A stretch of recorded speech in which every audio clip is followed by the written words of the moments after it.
Hello friends, welcome to Irod Ammachi Samayal. இது நம்ம வீட்டு சமையல். இன்னைக்கு நம்ம பார்க்க போறது இந்த வெயில் காலத்துக்கு ஏத்த மாதிரி ஒரு சூப்பரான ஒரு மோர் குழம்பு. அது கொஞ்சம் வித்தியாசமா இருக்கும். அந்த மோர் குழம்பு அதுக்கு சேனைக்கிழங்கு மசால் வறுவலும் பண்ணலாம். இது எப்படி நல்ல டேஸ்டா ஈஸியா எப்படி பண்ணலாம்ன்றதை பார்ப்போம். நம்மளோட சேனலை சப்ஸ்கிரைப் பண்ணாதவங்க சப்ஸ்கிரைப் பண்ணிக்கோங்க. சமையல் குறிப்புகள்லாம் உடனே உங்களுக்கு வேணும்னு நினச்சிங்கன்னா பக்கத்தில் இருக்க பெல் பட்டனை அழுத்தி வச்சுக்கோங்க. அப்படியே ஃபேஸ்புக், இன்ஸ்டாகிராம், ஷேர் சேட்டை ஃபாலோ பண்ண மறந்துடாதீங்க. உங்களுக்கு எந்த அளவுக்கு தேவையோ நீங்கள் எடுத்துக்கோங்க. நான் வந்து 1/4 கிலோ அளவுக்கு சேனக்கிழங்கு எடுத்துருக்கேன். நல்லா மேலே இருக்க தோலெல்லாம் எடுத்துட்டு இந்த மண்ணெல்லாம் இருக்கும் இல்லைங்களா, நல்லா கழுவிட்டு இந்த மாதிரி உங்களுக்கு தேவையான சைஸ்க்கு பெருசாக இவ்வளோ பெருசு வேணாலும் போட்டுக்கலாம், இந்த சைஸ்க்கு வேணாலும் போட்டுக்கலாம். இது நம்மளுடைய விருப்பத்தை பொறுத்து. வேக வைக்கிறதுக்கு நல்லா 1 ஸ்பூன் அளவுக்கு உப்பு போட்டுக்கலாம். அப்போ தான் உப்பு வந்து நல்லா உரைக்கும் அதில், அதுக்காக அந்த அளவுக்கு போட்டுக்குவோம். இதுலேயே ஒரு 2 சிட்டிகை அளவுக்கு மஞ்சள் தூள். இதை வேகிறதுக்கு தேவையான அளவுக்கு தண்ணி நல்லா முழுகிற அளவுக்கு நல்லா ஊற்றிக்குங்க. 3 நிமிஷத்துக்கு நல்லா வேகட்டும்.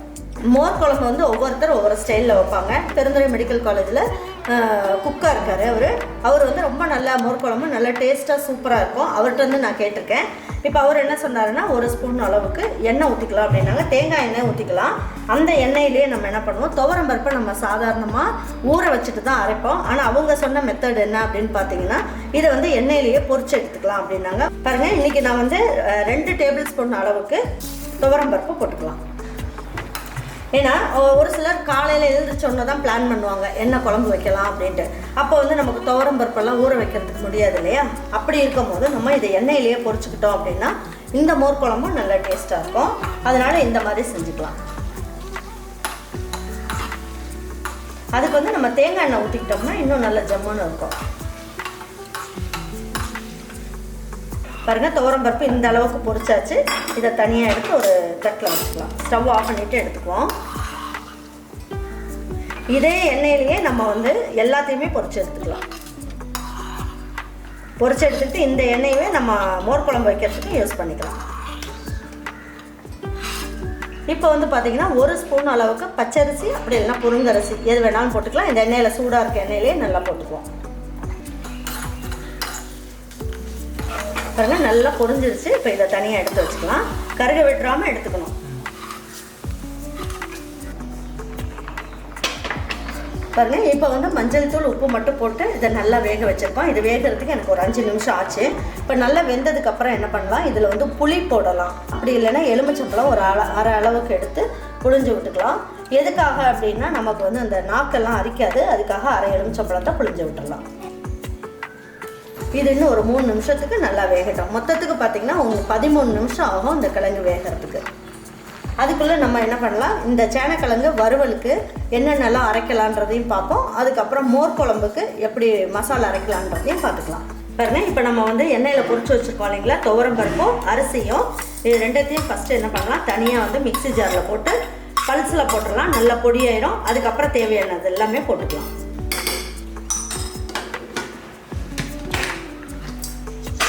பாருங்கள், இந்த அளவுக்கு வந்து நல்லா பொடி ஆயிடுச்சு. இந்த ஸ்பூனில் 1 ஸ்பூன் அளவுக்கு ஜீரகம் போட்டுக்கலாம்.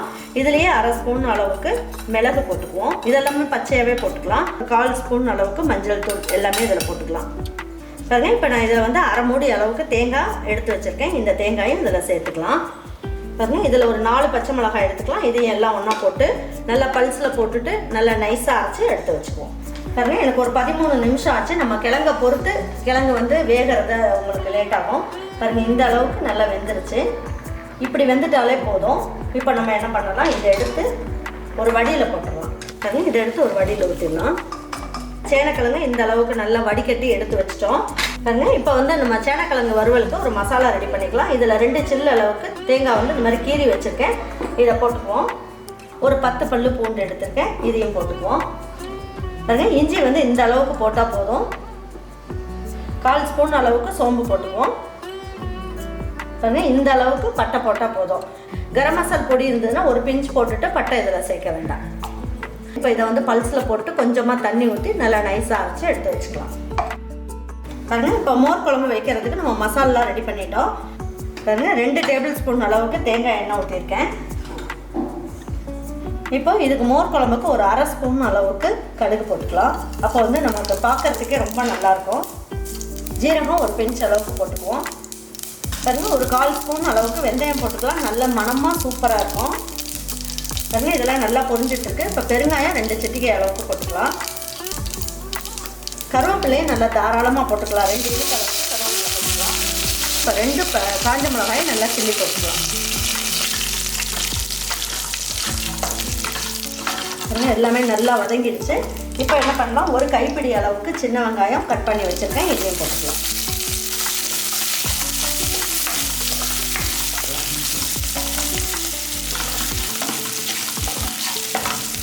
இப்போ என்ன பண்ணலாம், நான் வந்து வெள்ளை பூசணிக்காய் இருக்கு இல்லைங்களா, அந்த வெள்ளை பூசணிக்காக உங்களுக்கு தேவையான அளவுக்கு போட்டுக்கோங்க. நான் 2 கீத்து அளவுக்கு இந்த மாதிரி கட் பண்ணி எடுத்து வச்சுருக்கேன், அதையும் போட்டுக்கலாம்.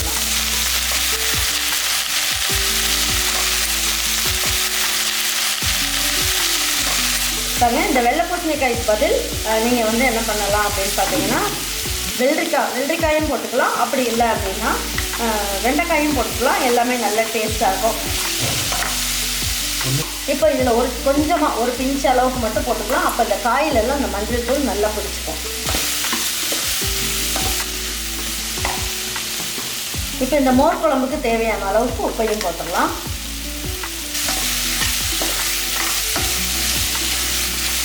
பாருங்க இப்போ இந்த வெள்ளை பூசணிக்காய் வந்து வேகிறதுக்கு கொஞ்சமாக தண்ணி ஊற்றிக்கலாம். அதாவது இந்த முழுகிற அளவுக்கு மட்டும் கொஞ்சமாக தண்ணி ஊற்றிக்குவோம்.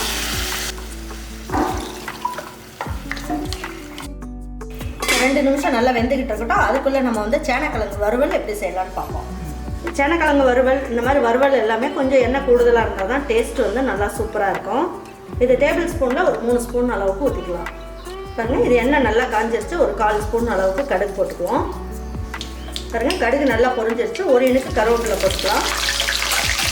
பாருங்க ஒரு கைப்பிடி அளவுக்கு சின்ன வெங்காயம் இல்லைன்னா பெரிய வெங்காயம் போட்டுக்கலாம். சின்ன வெங்காயம் போட்டால் டேஸ்ட் நல்லாயிருக்கும்.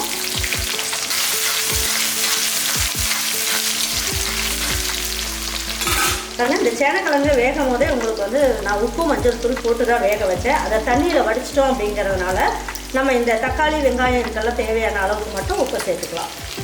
பாருங்க இதில் ஒரு சிட்டிகை அளவுக்கு கரம் மசாலா பொடி போட்டுக்கலாம். ஒரு 1/4 சிட்டிகை அளவுக்கு மஞ்சள் தூள்.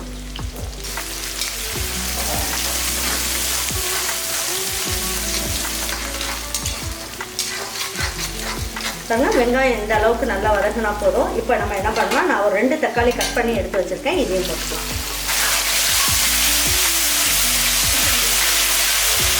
பாருங்க தக்காளி வந்து நல்லா வதங்கட்டும். அதுக்குள்ளே நம்ம மோர் குழம்புக்கு மசாலா அரைச்சிப்போம் இல்லைங்களா, அதை எடுத்து ஊற்றிடலாம். பாருங்க இந்த காயெல்லாம் நல்லா வெந்துருச்சான்னு பார்க்கலாம். நல்லா கொதிச்சு விட்டுட்டு இப்போ ஒரு 1/4 ஸ்பூனோட கம்மியாக ரெட் சில்லி பவுடர் போட்டுக்கலாம். சின்ன ஸ்பூன் தான் இது. இதில் 1 ஸ்பூன் அளவுக்கு மல்லித்தூள் சேர்த்துக்கலாம். பாருங்கள் இது நல்லா வந்து மிளகாய் தூள் போட்டதுக்கப்புறம் நல்லா ஒரு வாட்டி பரட்டி விட்டுருங்க. இப்போ பாருங்கள் நான் வந்து என்ன பண்ணியிருக்கேன், இந்த தேங்காய் இந்த பருப்பெல்லாம் வதக்கி வச்சுருந்தோம் இல்லைங்களா, எண்ணெயில் பொரிச்சு இது எல்லாமே நல்லா நைஸாக அரைச்சாச்சு. இப்போ இது எல்லாமே இதில் ஊற்றிடலாம். பாருங்கள் ஒரு 1/2 டம்ளர் அளவுக்கு தண்ணி ஊற்றி இந்த மசாலெலாம் ஒட்டியிருக்கோம் இல்லையா, அதிலே ஊற்றிடலாம். பாருங்கள் இந்த அளவுக்கு தண்ணி இருந்தால் போதும். ரொம்ப தண்ணி கம்மியாக வச்சுட்டாலும் நம்ம அரிசி போட்டிருக்கிறதுனால அது கெட்டியாகி அடிப்பிடிச்சிடும். இதுக்கு மேலே நீங்கள் தண்ணி ஊற்றுனீங்க அப்படின்னாலும் நீத்து போன மாதிரி ஆயிடும். இந்த அளவுக்கு தண்ணியே உங்களுக்கு சரியாக இருக்கும். தட்டை வச்சு மூடி வச்சிடலாம். பாருங்க இந்த வறுவலுக்கு நம்ம என்ன பண்ணலாம் அப்படின்னு, சேனக்கிழங்கு வறுவலுக்கு நம்ம வந்து நம்ம வீட்டு குழம்பு மிளகாய்த்தூள் 1/2 ஸ்பூன் அளவுக்கு போட்டுக்கலாம். 1/2 ஸ்பூன் அளவுக்கு போட்டுக்கலாம். இந்த மசாலா அரைச்சிருக்கோம் இல்லைங்களா, இது வந்து இந்த அளவுக்கு நைஸாக இருந்தால் போதும். இதையும் இதில் போட்டுக்கலாம். எதுக்காக இப்போ போடுறோம் அப்படின்னா, நமக்கு இஞ்சி பூண்டு எல்லாமே பச்சையாக போட்டிருக்கோம் அப்படிங்கிறதுனால அந்த பச்சை வாசம் போகணும் அப்படிங்கிறதுக்காக இதில் போட்டு நல்லா ஒரு பரட்டு பரட்டிடலாம்.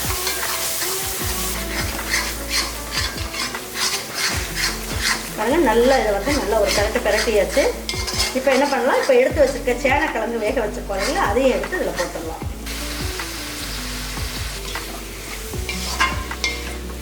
நல்லா இந்த மசாலோடு இந்த சேனக்கிழங்கு எடுத்து சாப்பிடும் போது சூப்பராக இருக்கும். அந்த மோர் குழம்புக்கு ஒரு நல்ல ஒரு பெஸ்ட்டு காம்பினேஷன். மிக்ஸி ஜாரில் இந்த மசாலெலாம் ஒட்டியிருக்கோம் இல்லையா, அதனால கொஞ்சமாக தண்ணியும் எடுத்து இதில் ஊற்றிக்கலாம்.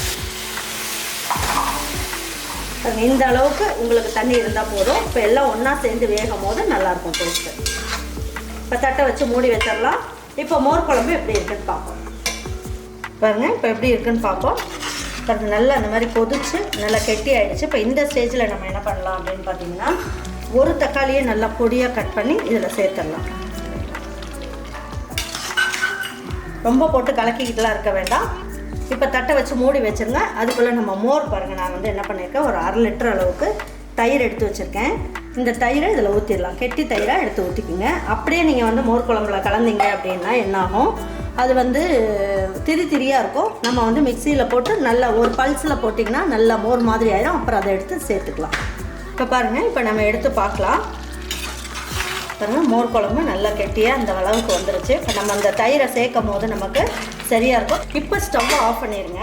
ஸ்டவ்வை ஆஃப் பண்ணிவிட்டு ஒரு 10 நிமிஷம் வந்து கொஞ்சம் நேரம் ஆறட்டாது. ஆறுனதுக்கப்புறம் இந்த மோர் பாருங்கள், நான் மோர் வந்து அடித்து வச்சுருக்கேன். பல்ஸில் போட்டு எடுத்து வச்சுருக்கேன். இந்த மோரை இதில் சேர்த்துக்கலாம். பாருங்கள், பார்க்குறதுக்கே சும்மா அட்டகாசமாக இருக்குது பாருங்கள். இதை நல்லா இந்த மாதிரி நல்லா பெரட்டி விட்டுடலாம். இப்போ இவ்வளோ நேரம் மூடி வச்சு வெந்துச்சு.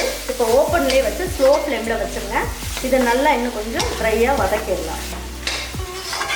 இப்போ நிறைய பேர் நம்மகிட்ட வந்து குழம்பு மிளகாய் தூளும் கரம் மசாலா பொடியும் வாங்கியிருக்கீங்க. அவங்க இந்த மாதிரி செஞ்சு பாருங்கள். இது என்னோடய ஸ்டைலில் உங்களுக்கு நல்ல டேஸ்ட்டாக உங்களுக்கு கிடைக்கும். உங்களுக்கு வந்து இந்த குழம்பு மிளகாய் தூள், இந்த கரம் மசாலா பொடி இதெல்லாம் வேணும் அப்படின்னு நீங்கள் நினச்சிங்க அப்படின்னா வெப்சைட் நம்பரும் வாட்ஸ்அப் நம்பரும் கொடுக்குறேன். அதில் நீங்கள் வந்து போய் நீங்கள் ஆர்டர் பண்ணிங்கன்னா உங்களுக்கு 4 நாள்லேயே உங்களுக்கு இந்த மிளகாய் தூளும் கரம் மசாலா பொடி எல்லாமே கிடைக்கும். பாருங்கள், இப்போ வந்து எல்லாம் நல்லா பெரட்டி விட்டாச்சு. இப்போ என்ன பண்ணலாம், தட்டை வச்சு மூடிட்டு ஸ்லோ ஃப்ளேமில் வச்சுருங்க. இது ஒரு 5 நிமிஷம் ஸ்லோ ஃப்ளேம்லேயே வேகட்டும். இப்போ மோர் குழம்பை பொறுத்த வரைக்கும் கொஞ்சம் லேசாக ஆறுனதுக்கப்புறம் நம்ம வந்து மோரெல்லாம் ஊற்றிக்கலாம். ஸ்டவ்வெல்லாம் ஆஃப் பண்ணியாச்சு. இப்போ ஒரு 10 நிமிஷத்துக்கு நல்லா ஆற வச்சிடலாம். பாருங்கள், இப்போ எடுத்து பார்க்கலாம். ஸ்லோ ஃப்ளேமில் வச்சுருந்தோம். பாருங்கள், எண்ணெயெல்லாம் நல்லா கசிஞ்சு வந்துருச்சு. பாருங்கள், மல்லி இலையெல்லாம் எடுத்து தூவி விட்டுடலாம். இந்த அளவுக்கு இருந்ததுனா தான் உங்களுக்கு நல்லாயிருக்கும். உங்களுக்கு இன்னும் கொஞ்சம் ட்ரையாக வேணும்னா இன்னும் 5 நிமிஷம் ஸ்லோ ஃப்ளேம்லேயே வச்சுருந்தீங்க, நல்லா ட்ரை ஆயிரும். ஆனால் இந்த மாதிரி மசாலோடு எடுத்து சாப்பிடும் போது சும்மா அட்டகாசமாக இருக்கும். இப்போ நல்லா அந்த மோர் குழம்பும் நல்லா ஆறிடுச்சு. இந்த மோரை வந்து இந்த மோர் குழம்புல சேர்த்துடலாம்.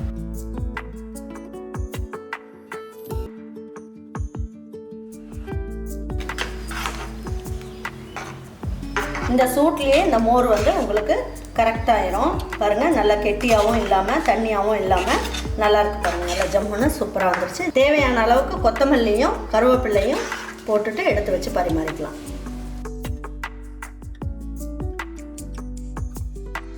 சேனக்கிழங்கு வறுவலையும் மோர் குழம்பையும் எடுத்து வச்சு பரிமாறிக்கலாம். பாருங்கள், வேணும்னா ஃபைனலாக கொஞ்சமாக கடுகையும் ஒரே ஒரு காஞ்ச மிளகாயும் போட்டு நீங்கள் தாளித்து போடுங்க. ரொம்ப நல்ல டேஸ்ட்டாக சூப்பராக இருக்கும்.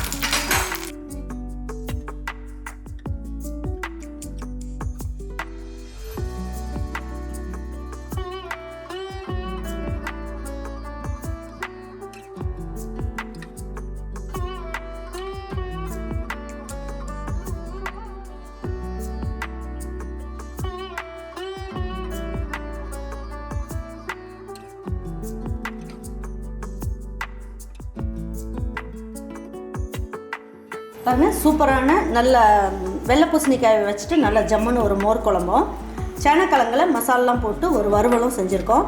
இதே மாதிரி ஒரு சேனக்கிழங்கு வறுவலும் மோர் குழம்பும் உங்கள் வீட்டில் இருக்க பிள்ளைங்களுக்கெல்லாம் செஞ்சு கொடுங்க. செஞ்சு கொடுத்துட்டு அவங்களுக்கெல்லாம் பிடிச்சிருந்ததுன்னா லைக் பண்ணுங்கள், ஷேர் பண்ணுங்கள், சப்ஸ்கிரைப் பண்ணுங்கள், மறந்துடாமல் கமெண்ட்ஸ் பண்ணுங்கள். தேங்க்யூ ஃபார் வாட்சிங் ஈரோடு அம்மாச்சி சமையல். தேங்க்யூ.